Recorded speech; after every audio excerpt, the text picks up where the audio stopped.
Max, a golden retriever with soulful brown eyes, was the unfortunate subject of his owner Sarah's love tests. Sarah, plagued by insecurities from a past relationship, constantly tested Max's loyalty. She'd pretend to leave the house without him, hiding around the corner to see if he'd chase after her. She'd offer him treats from strangers, observing his reaction to gauge his devotion. While these tests seemed harmless, they took a toll on Max's emotional well-being. Max, initially enthusiastic and playful, gradually became anxious and withdrawn. He'd whine when Sarah left the room, constantly seeking her presence. He developed a nervous habit of licking his paws, a telltale sign of stress in dogs. Sarah, blinded by her own insecurities, failed to recognize the impact of her actions on her beloved companion. She saw her tests as a way of measuring Max's love, unaware that she was actually eroding his trust and creating unnecessary anxiety. One afternoon, Sarah performed her usual disappearing act, hiding behind a tree in the park. Max, usually quick to follow, remained rooted to the spot, his tail tucked between his legs. He whimpered softly, his eyes filled with a mixture of confusion and fear. This time, he didn't chase after her. He had learned through repeated tests that her departures were not real, that she would always return. But the emotional toll of these tests had taken its toll. Sarah, witnessing Max's despondency, finally realized the impact of her actions. She understood that her need for validation had inadvertently caused her beloved dog immense emotional distress. She vowed to change her behavior, to focus on building a relationship based on trust and unconditional love, rather than manufactured tests. Max's story serves as a powerful reminder that even our animal companions are susceptible to the damaging effects of tested love. Section 4, The Unfair Burden, Why Testing Love Damages Trust. Testing love places an unfair burden on the recipient.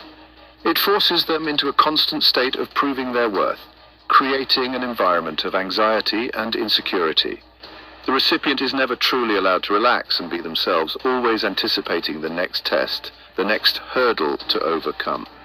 This constant pressure can erode trust, leading to resentment and ultimately the breakdown of the relationship. Imagine constantly being subjected to pop quizzes about your love and loyalty. Imagine having to prove your commitment through a series of contrived scenarios. How long could you sustain that level of performance? How long before you started to feel resentful and exhausted? Testing love is not a game. It's a form of emotional manipulation that can have devastating consequences. These tests are often based on unrealistic expectations and insecurities of the tester. They are not a reflection of the recipient's true character or feelings, but rather a projection of the tester's own anxieties. The recipient is essentially being punished for the tester's unresolved emotional baggage. This dynamic creates an unhealthy power imbalance in the relationship, where one partner holds the other hostage to their insecurities. Furthermore, these tests often create a self-fulfilling prophecy. The constant pressure to prove one's love can lead to behaviors that inadvertently confirm the tester's suspicions.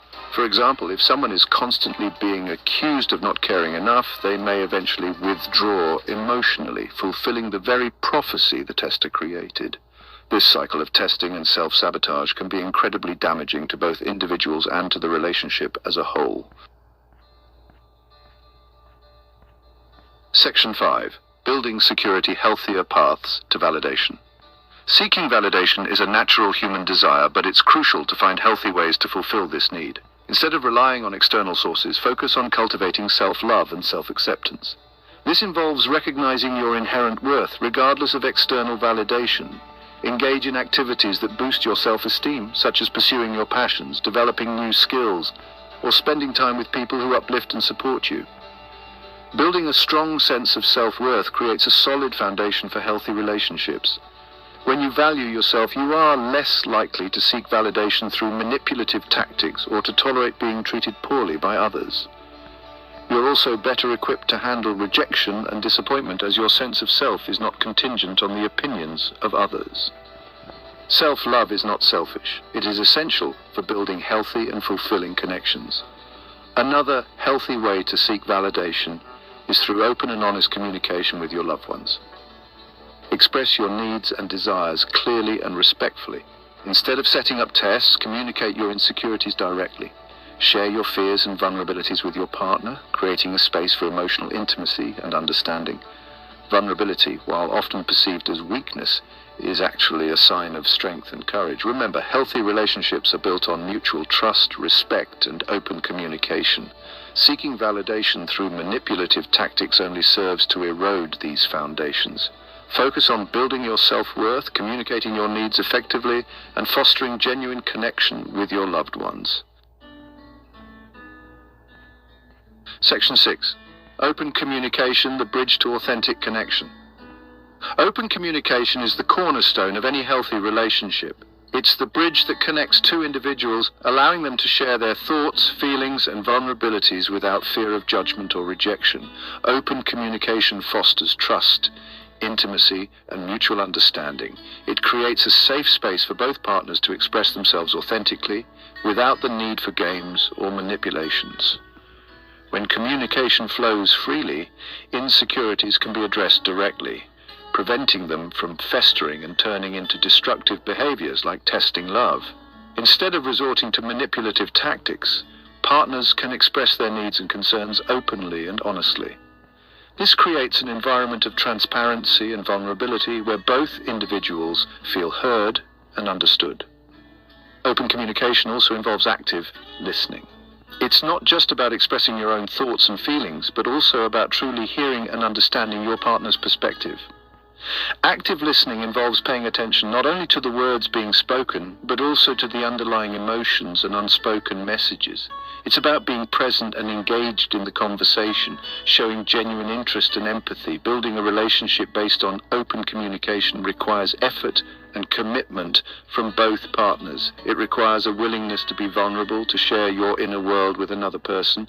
It also requires a willingness to listen without judgment, to create a safe space for your partner to express themselves fully. Open communication is not always easy, but it is essential for building authentic connection and lasting intimacy.